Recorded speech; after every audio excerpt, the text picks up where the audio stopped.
Prostitute type মেয়েদের জন্য, যারা হচ্ছে অন্যের জামাইয়ের প্রতি অ্যাডিক্টেড, অন্যের জামাই ভালো লাগে। আপনারা তো সবাই জানেন তিথি এর আগেও হচ্ছে 2 বাচ্চা সহ একটা ব্যাটাকে বিয়ে করছে, তারপরে বিয়ে করে ওই বউর সাথে ডিভোর্স করে বিয়ে করছে, দেন আবার হচ্ছে তিথি নিজেই ওই লোকটাকে ছেড়ে দিচ্ছে। তিথি তো ডেফিনেটলি দোষী। আমাদের সমাজে এখন মানে এইসব মেয়েদের পরিমাণই বেড়ে গেছে যারা হচ্ছে অন্যের জামাইয়ের প্রতি অ্যাডিক্টেড, তাদের অন্যের জামাই ভালো লাগে।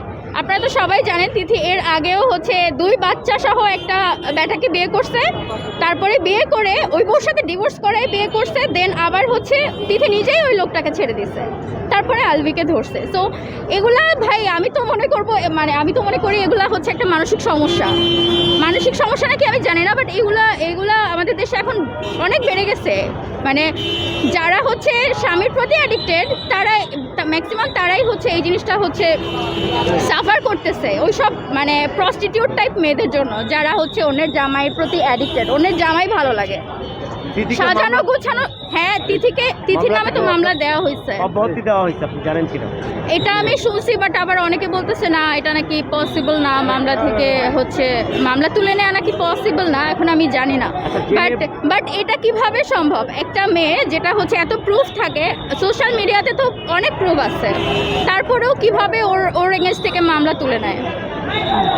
একটা মানুষ জেনে বুঝে যে এরকম একটা সংসার নারী নষ্ট করবে, কয়েকটা জীবন এখন আলভি তো ভাই ওর ক্যারেক্টার এমনিতেও খারাপ, আগে থেকেই খারাপ, বাট আমি মনে করি আলভির চেয়েও তিথি বেশি দোষী।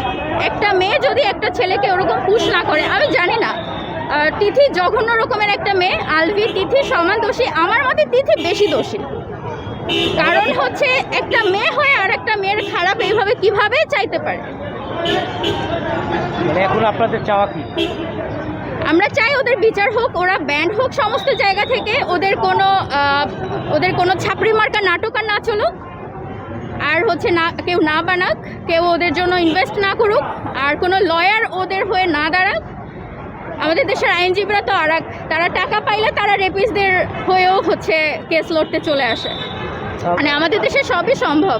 এখানে কষ্ট করে রোদে দাঁড়িয়ে বিচার চাইতে আসছি, বাট জানি না আসলে কি হবে, কারণ এদেশে বিচার চাওয়া মানে কি বলবো। ভিডিও বার্তায় আলভি বলছে, দেখছেন যে 16 বছর একটা মানুষের সাথে সংসার করলাম। ভাই পুরা নাটক, ওর কথা বললেনই না, ওই ভিডিওর কথা বললেনই না, এত জঘন্য টাইপ। আমরা কিভাবে আসতে দেই নাই ভাই? তুই যদি আসতি তাহলে তোরে কে মারতে যাইতো? না এইসব ফালতু লেম এক্সকিউজ, এগুলা 2 দিন বৈশা 3 দিন বৈশা এরকম বাজে স্ক্রিপ্ট। ওর ভিডিও নিয়ে কোনো কথাই বললেন না, ফালতু একটা ছেলে, অসভ্য একটা জানোয়ার। এত ভালো একটা মেয়ে পাইছে, এত ভালো একটা বউ পাইছে, কিভাবে পারে এরকম করতে? কিভাবে পারে? আমি এক্সাইটেড হয়ে যাচ্ছি।